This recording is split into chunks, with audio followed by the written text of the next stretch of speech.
สี่ชงไว้ တော့တော့ นึกตัวนึกตัวเปลี่ยน တော့ပြန်တော့မလား ဆို ဒါလေး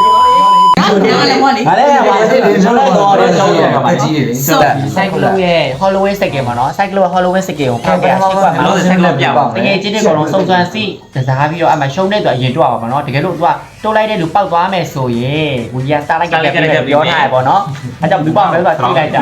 အဲ့တော့စုံစမ်းစီ ပြီးမယ်ပြောတာပါ မသိရင်ချာလားဟုတ်ဘာပြင်မဟုတ်မယ်လားကဲ ဆောက်ချက်ပြော ချာချာ ပရီမီယံမပေးဘူးလေနော်ရိုးရိုးစတာလိုက်ကတကယ်ပဲပြီးမှာ ဟုတ်ပါတယ် ပေါက်တဲ့သူ ငါရင်နဲ့လည်းပြောမယ်ဟိုစုံစမ်းစီရှုံးတဲ့သူပဲတော့မှာဒီတစ်ချက်တစ်ချက်ပောက်သွားမှာလေတော့ကြံကျင်လိုက်တာ ဆိုတော့ဒီတို့ချ ရှာအမလေးစမ်းချက်ပဲအောက်ကိုလည်းရှော့ချ ဟောတော့ဆောင်းဆောင်း စုံစမ်းစီ ကဲ ဆိုရတယ် စုံစမ်းစီစုံစမ်းစီ ဝါ စုံစမ်းစီ ဟုတ်ပါလေ စုံစမ်းစီ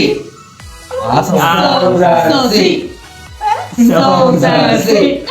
ဟော စုံစမ်းစီ ဒီချงไว้ တော့တော့ นึกตัวนึกตัวเปลี่ยน တော့ပြန်တော့မလား ဆို ဒါလေး နားလည်းမဟုတ်လေ ဒါလေးဟိုစစ်နေတော့တော့ပါကြီးလေ စုံစမ်းစီ ဒီမှာရောတာပါ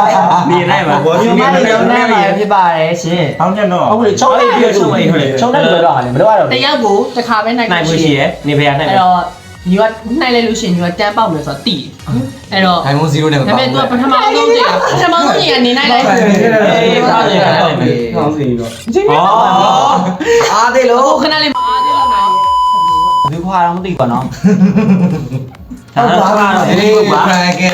ဘူးဒီ ကဲ ပေါ့ ကတော့ပထမနေ့တင် ကဲ တယ် စနိုင်ပါပြီ စားလိုက်ပါပြီရှုံးလိုက်ပါ နိုင်ပါပြီဆို အောင် တော့ ပါချီလို့မတက်တာ 3 4 5 6 9 10 90 โอเค ကဲဒီကက်လေးရွေးလိုက်မယ်ပေါ့နော် အဲ အာ အားသေးလို့ မအားသိလို့မဆိုနေမှာ အဲ့မရွေးနဲ့ဆိုတဲ့ပုံစံကိုပြောတာ